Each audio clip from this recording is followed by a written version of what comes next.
How did a woman in black, mocked by newspapers and hated by bankers, come to dominate America's most ruthless financial battlefield in the 1800s?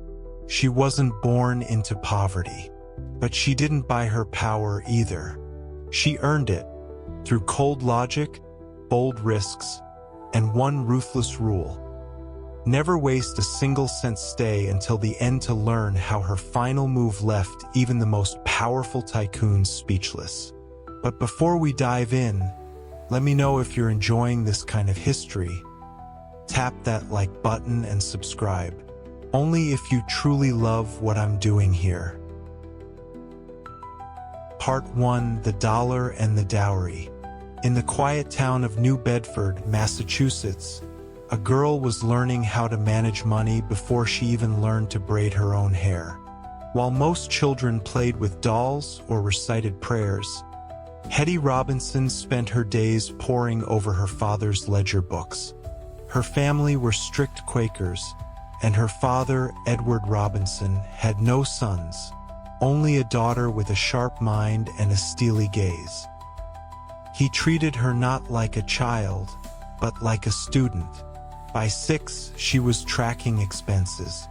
By 10, she was reading financial newspapers aloud at the dinner table. Hetty's world wasn't built around ballrooms or parties. It was built around balance sheets and commodity prices. While girls her age embroidered lace handkerchiefs, Hetty calculated compound interest.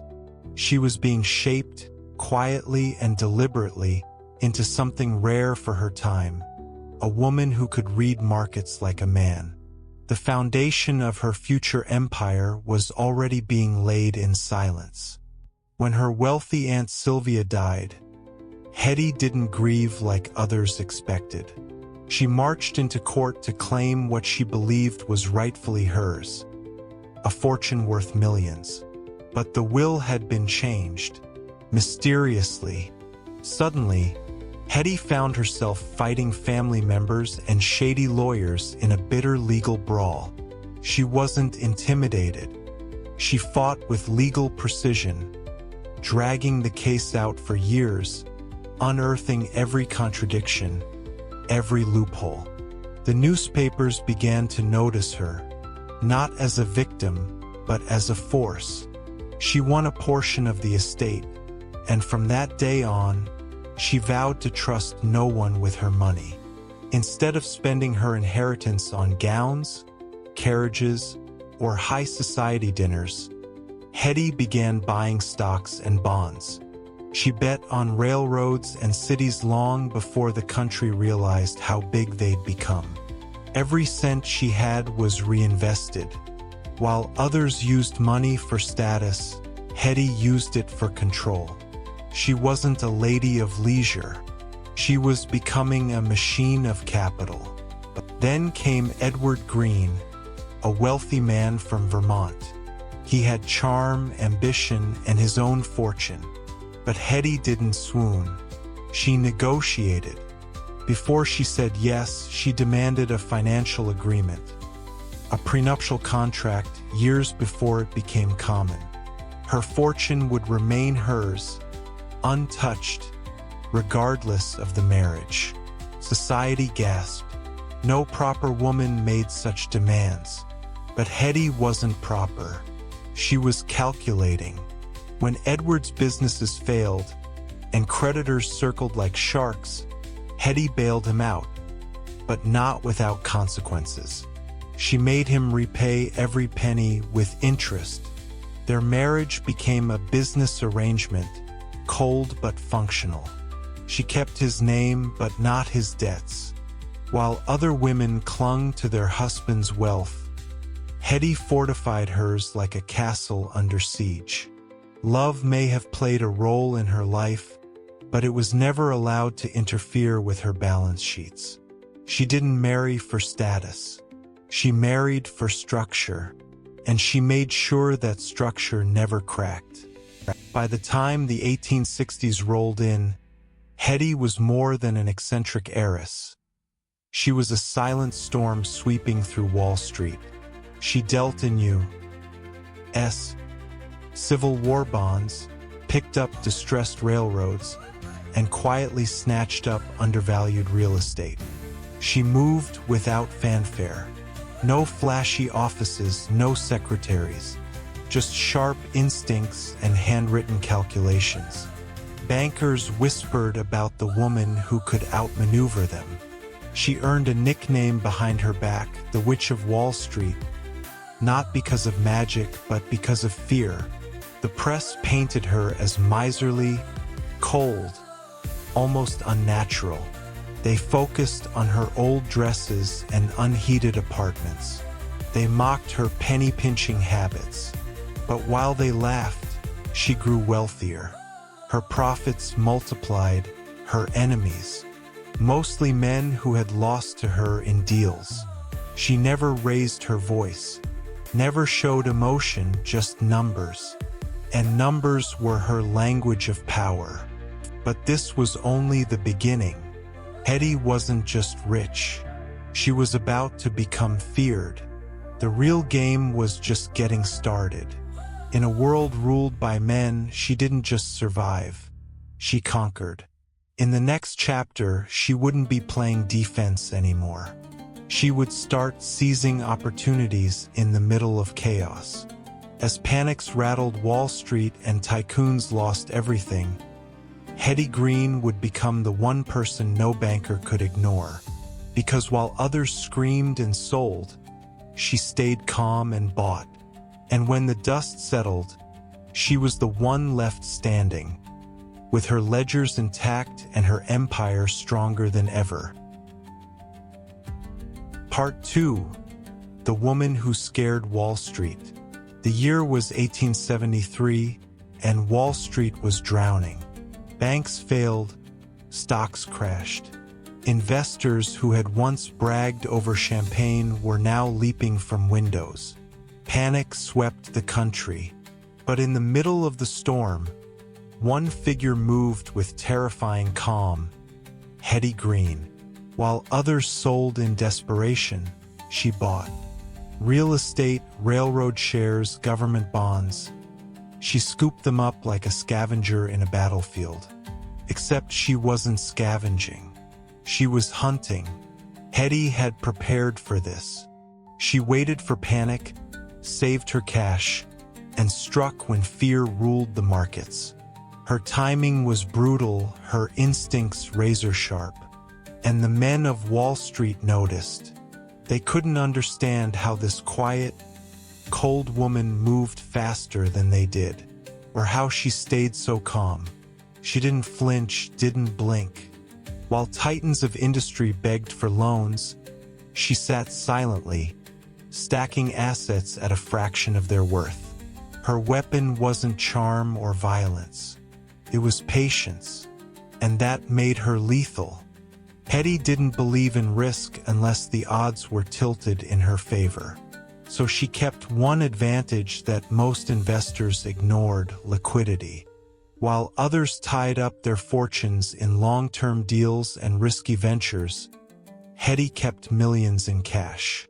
Actual cash. Stored in vaults, spread across dozens of banks. She didn't care about interest rates. She cared about power. And cash gave her power. When cities like New York faced bankruptcy, they came to her for help. When banks teetered on collapse, they called her before the government. She set her terms. High interest, zero nonsense. And if you missed a payment, she would come for every cent quietly, legally, without mercy. She became a financial lifeline for the desperate, and a nightmare for the careless. Her wealth didn't just grow during recessions. It multiplied, and each time the market fell, more people realized the same terrifying truth. Hetty Green didn't just survive crashes. She thrived in them, and she planned for them better than anyone else. Despite her rising power, Hetty didn't show it. She didn't buy mansions. She didn't host parties. She wore the same old black dress every day. a dress so plain it became part of her legend. She avoided spending even on basic comfort. No heating in winter, no servants fussing around her. She claimed it was thrift. Others said it was madness. Either way, the results were undeniable. Her costs were nearly zero, and her profits were enormous. She was a millionaire living like a pauper. Crowds whispered when she passed. They mocked her clothes, her voice, her strange habits. But while they laughed, she earned. Each dollar she didn't spend became another soldier in her growing financial army. Her wardrobe made her a target for gossip, but her balance sheet made her untouchable. She turned frugality into strategy and her invisibility into armor. In a world that judged women by appearances, she refused to play the part. She wore black, not for mourning but for battle. As her influence grew, so did the resistance. Brokers tried to cheat her. Lawyers tried to corner her. Newspapers smeared her name. But Hetty didn't just defend herself. She attacked. If a broker mishandled her account, she took him to court. If a judge ruled unfairly, she appealed and kept appealing until she got what she wanted. Her legal tactics were relentless, and her understanding of contracts terrifying. Men who underestimated her often found themselves buried in paperwork, outmaneuvered at every turn. She kept her records by hand, carried her documents personally, and never relied on others to protect her fortune. In an age where women weren't expected to speak in courtrooms, Hetty made those courtrooms her hunting ground. She became known not just as a miser, but as a menace. Wall Street didn't just mock her anymore. They feared her, because every time a banker saw her walking into a building, he knew someone inside was about to lose. She had the money, she had the power, but what she did with it in her final years would turn her into legend. Her empire was now vast, yet invisible. No headquarters, no trusted heirs. Just a solitary woman with an army of bank books and an unshakable mind. She had survived crashes, lawsuits, betrayals, and ridicule, and she was still growing stronger. But Hetty Green didn't just want to be rich. She wanted to be remembered, not with statues or foundations, but with silence. Her next moves would be darker, colder, and even more mysterious. The world thought they understood her. But in truth, Hetty's greatest trick hadn't even been played yet. She had kept everyone at bay for decades. Now she would make sure they never got close ever again. Part 3. The Witch's Last Trick. Hetty Green may have ruled Wall Street, but she ruled her household with equal force. Her son, Edward Ned Green, grew up not under the wing of wealth, but in the cold shadow of frugality. Hetty refused to heat their home. She served cold meals. Ned wore second-hand clothes while sitting on a fortune. When he severely injured his leg as a child, Hetty delayed treatment, dragging him from one free clinic to the next in search of charity. Time ran out. The leg was amputated. That moment haunted him forever, but Hetty felt no guilt. To her, every dollar had to earn its place. Even love was budgeted. Her daughter Sylvia lived a quieter life, but not freer. Hetty's logic governed everything, and emotion was never allowed to overrule discipline. To outsiders, it seemed cruel. To Hetty, it was necessary. Empathy, in her eyes, weakened judgment. Her household became an extension of her financial empire, run on fear, control, and a deep distrust of waste. As she aged, Hetty didn't soften. She hardened.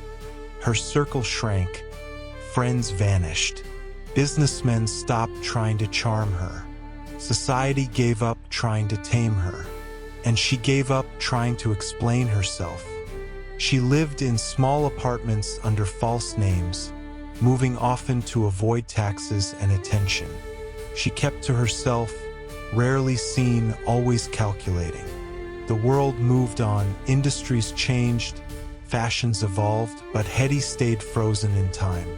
Her fortune kept growing, silently, as she shifted between bonds, loans, and safe real estate. By the early 1900s, her wealth had ballooned to over $100 million.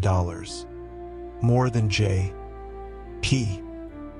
Morgan or Andrew Carnegie. And yet, she still refused luxury. No estate, no art collections, no philanthropy. She isolated herself not just physically, but ideologically. She believed generosity bred dependence, and dependence was weakness. Wall Street had become an arena of risk and spectacle. But Hetty remained the quiet storm on the sidelines, watching, waiting, and always one step ahead. But her final trick wasn't a bold move. It was a vanishing act. Hetty Green never showed the full picture. Her records were scattered across more than 50 banks. She never revealed the totality of her assets. No one, not her children, not her lawyers, not the government, knew just how much she owned. She diversified her fortune in layers of secrecy, and when asked, she deflected or changed the subject. At the time of her death in 1916, the true scale of her empire was still unknown. Executors were stunned to find documents buried in trunks, bank ledgers hidden behind books, and sums of money no one had accounted for. Even in death, she refused transparency. Her fortune passed on, but her methods stayed locked in mystery. She didn't want applause or headlines. She wanted control, and by keeping the world guessing, she kept it under her thumb. Her last move was silence, and it was the most powerful one of all. The world gave her many names: miser, witch, recluse, but those were labels built from fear. Behind the curtain of ridicule was a woman who had mastered the art of strategy in a world stacked against her. Hetty Green wasn't warm. She wasn't polite. She didn't wear diamonds or speak in parables. She used numbers as armor, logic as a blade. She bent the rules without breaking them and turned her gender into an advantage by refusing to play along. Her legend didn't grow from kindness. It grew from precision. The tactics she used, buying during panics, hoarding cash, refusing leverage, are now praised as genius. But in her time, they were seen as madness. She didn't just succeed as a woman on Wall Street. She beat men at their own game and made them resent her for it. And the longer she was underestimated, the stronger she became. That was her edge. Cold, calculated, relentless. The bankers who laughed at her are long forgotten. But Hetty Green, she still echoes in the corners of Wall Street. Every time an investor holds onto cash during a boom or buys cheap in a panic, her ghost is there, smirking. She outlived her rivals, outmaneuvered her critics, and rewrote the rules without ever writing a book. She didn't light cigars in private clubs or toast deals with whiskey. She didn't command boardrooms with speeches. She ruled from the shadows, with ink-stained fingers and quiet determination. She never wore a crown, but she left behind an empire. And in that empire, every dollar told a story. Not of greed, not of vanity, but of ruthless brilliance. In the end, she didn't just outsmart Wall Street. She rewired it forever.